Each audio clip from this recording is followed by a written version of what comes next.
ఏపీలో 2009 ఎన్నికల సమయంలో పుట్టిన ప్రజారాజ్యం పార్టీ తొలిసారిగా రాష్ట్రంలో కాపుల ఓట్లను ఏకీకరణ చేసేలా కనిపించింది. భారీ అంచనాలతో పార్టీ పెట్టిన చిరంజీవి దాన్ని అదే స్పీడులో జనంలోకి తీసుకుపోవడంలో విఫలమయ్యారు. దీంతో ఎంతో స్పీడ్గా నేతలు ప్రజారాజ్యంలో చేరారో అంతే స్పీడ్గా విమర్శలు చేస్తూ బయటకు వెళ్ళిపోయారు. చివరికి కాపుల వాయిస్గా ముఖ్యమంత్రి పదవి చేపట్టాలన్న చిరంజీవి కల నెరవేరలేదు. ఈ ప్రయోగం ఎన్నో ప్రశ్నలను తలెత్తింది. ఆ తర్వాత 5 ఏళ్లకు జనసేన పార్టీలో ముందుకొచ్చిన పవన్ అభ్యర్థుల్ని పోటీ చేయించలేకపోయిన టీడీపీ, బీజేపీకి అందించిన మద్దతు వారిని అధికారంలోకి తెచ్చింది. 5 ఏళ్ల తర్వాత ఇరు పార్టీలతో విభేదించి జనసేన ఒంటరి పోరు దిశగా నడిపించిన పవన్కు దక్కింది ఏకైక సీటు మాత్రమే. తానే స్వయంగా 2 చోట్ల ఓడిపోవడంతో పవన్ రూట్ మార్చక తప్పలేదు.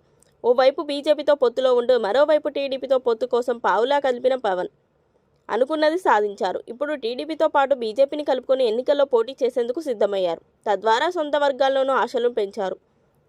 చంద్రబాబుతో పొత్తు పెట్టుకొని వారాహి యాత్రకు బయలుదేరగానే ఆయన సామాజిక వర్గం కాపుల్లో చీలిక కనిపించింది. ముఖ్యంగా కీలక నేతలైన హరిరామయ్య, జోగయ్య, ముద్రగడ పద్మనాభం పవన్ అనుకూల వ్యతిరేక వర్గాలుగా మారారు. 4 నెలల్లోనే పరిస్థితి మారిపోయింది. ఎక్కడ నెగ్గాలో కాదు, ఎక్కడ దగ్గాలో తెలుసుకున్న పవన్ మళ్లీ వ్యూహం మార్చారు.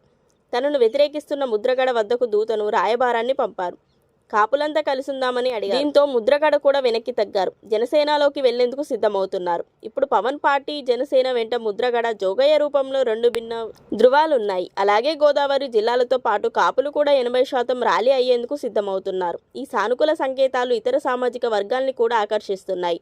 దీంతో ఉత్తరాంధ్రలో గవర సామాజిక వర్గానికి చెందిన కొనతల రామకృష్ణ వంటి వారు కూడా జనసేనలోకి వస్తామంటూ సంకేతాలు పంపుతున్నారు. మొత్తంగా పవన్ ఇంట గెలిచారు. అది కీలకమైన ఎన్నికల వేళ మిత్రపక్షం టీడీపీని డిమాండ్ చేసే స్థాయికి ఎదుగుతున్నారు.